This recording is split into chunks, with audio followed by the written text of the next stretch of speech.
Walburga Ostrich, dijuluki Dolly Dolly atau The Queen of Los Angeles, adalah seorang ibu rumah tangga kelahiran Jerman, menikah dengan produsen tekstil kaya, Fred William Ostrich.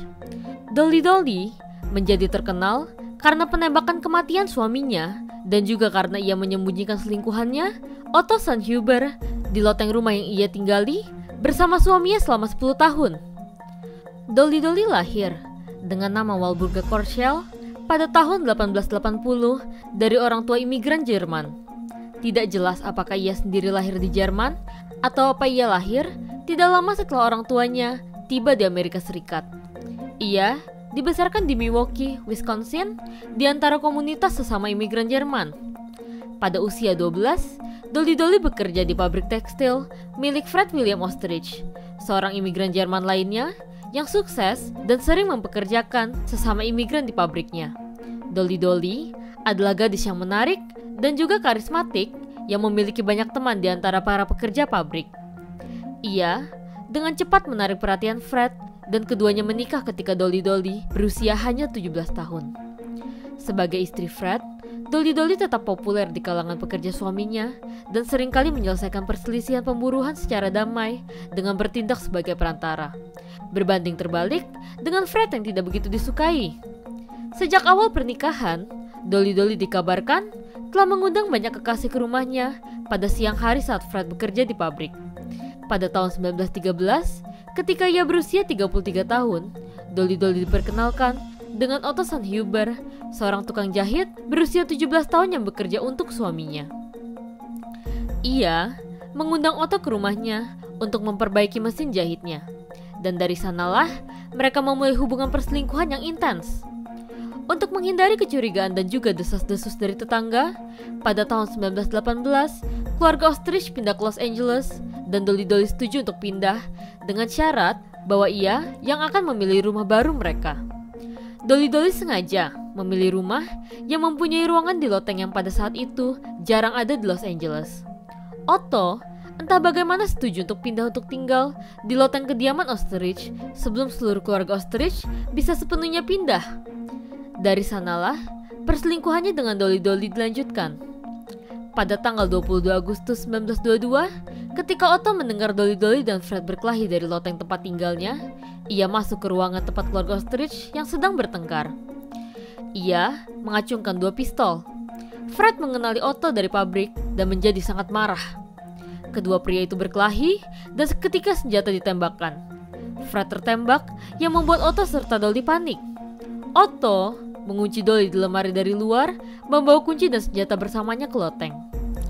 Ia tahu tetangga akan melaporkan kejadian tersebut karena adanya suara tembakan yang keras.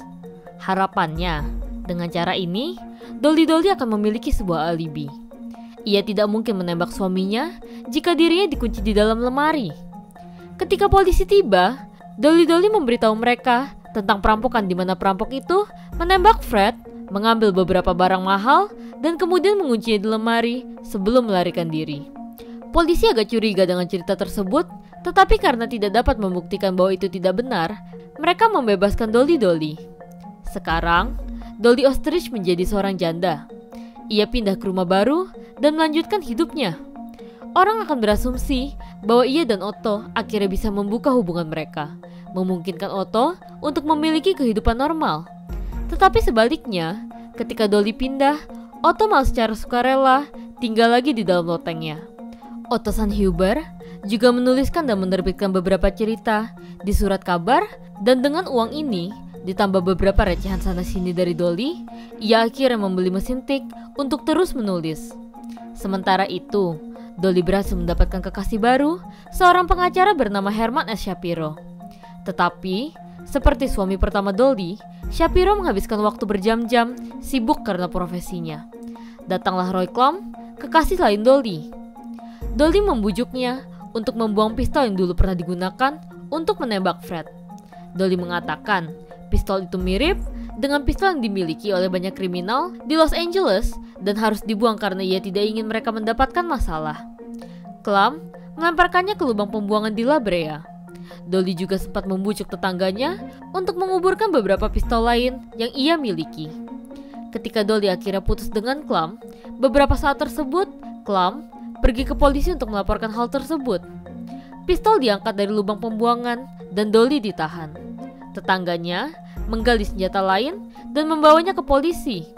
Dengan Dolly menunggu persidangan di penjara, ia memohon kepada Shapiro untuk membeli bahan makanan bagi Otto yang masih tinggal di loteng kediaman Dolly. Dolly juga mengatakan untuk mengetuk langit-langit lemari kamar dan memberitahu Otto bahwa ia harus keluar. Ia juga mencoba berbohong kepada Shapiro bahwa Otto yang tinggal di loteng adalah saudara laki-lakinya yang gelandangan. Tapi mungkin karena kelaparan atau karena ia akhirnya bisa berkomunikasi dengan laki-laki lain, Otto berbicara yang sesungguhnya kepada Shapiro tentang sifat hubungannya dan Dolly. Shapiro akhirnya menyuruh Otto untuk pergi. Ia juga membebaskan Dolly dengan sebuah jaminan. Sepertinya, bagi Shapiro, kenyataan bahwa Dolly memiliki seorang pria yang ia sembunyikan di dalam loteng bukanlah sebuah deal breaker. Karena setelah Dolly bebas, Shapiro lalu pindah untuk tinggal bersamanya. Berkat Shapiro, semua tuduhan terhadap Dolly Oesterreich dibatalkan.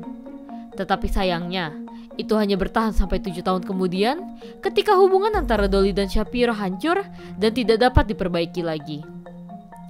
Ia pindah dan memberitahu polisi apa yang ia kumpulkan tentang kejahatan terhadap Fred Oesterreich.